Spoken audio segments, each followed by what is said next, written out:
I'll start with that I'm family practice OB, so I do a lot of deliveries. And that's part of my job, and that's part of who I am. And then when I got pregnant, I thought, oh, I get to experience this crazy thing that I learned so much about, and I'm teaching other people about all the time. And then pregnancy went great, everything was fine, and this little one decided to be breech. So she was butt first. And you know, like, I'm in the medicine world, so we're, you know, I was like, I'm gonna try everything though. I gotta try everything you can think of. So we went to acupuncture, didn't work. We went to chiropractic, it didn't work. We even did moxibustion, which is where they light these crazy things and they put them near your feet, and like, you think you have no idea what's going on. That didn't work. My husband would like hang me by my feet, essentially, and I'd like lay upside down with my head on the floor and my legs in the air for like hours a day.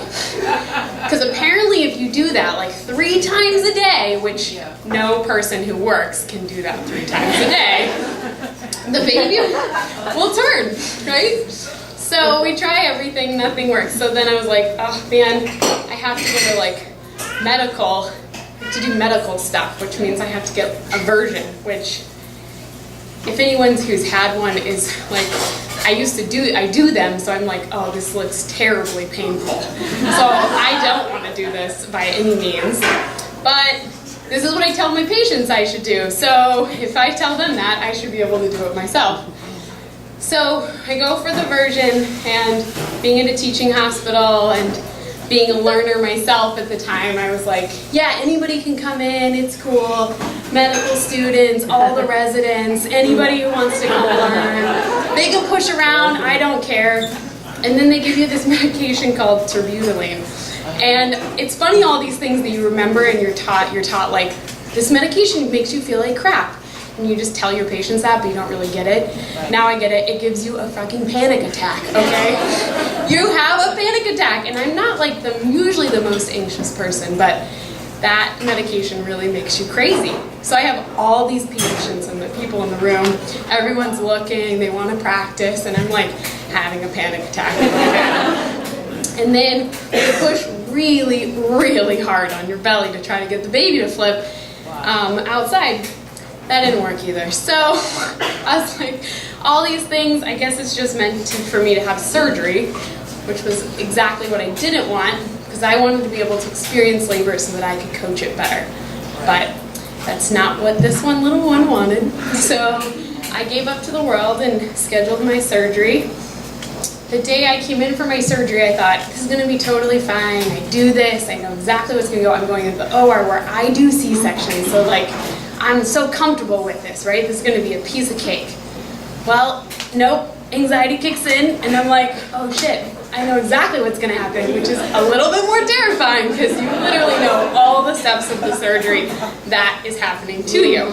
Wow. So I go back for the surgery, and they put in this spinal anesthesia, and all of a sudden I start to feel like crap, and I'm like, what's happening?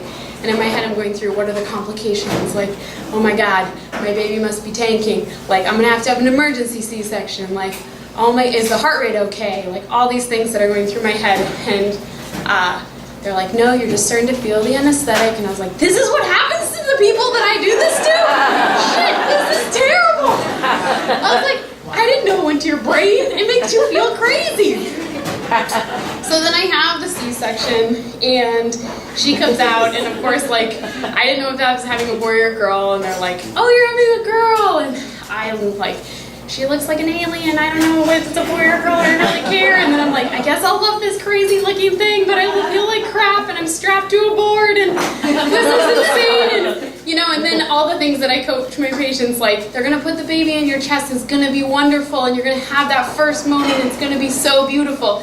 And meanwhile, I'm like, I hate this. I don't want the baby on my chest, but I know I'm supposed to do this because this is like what a caring mother does, right? So you put the baby on your chest, you feel like you're gonna throw up. The whole time I'm like, I'm loving this. Yeah, she's so amazing.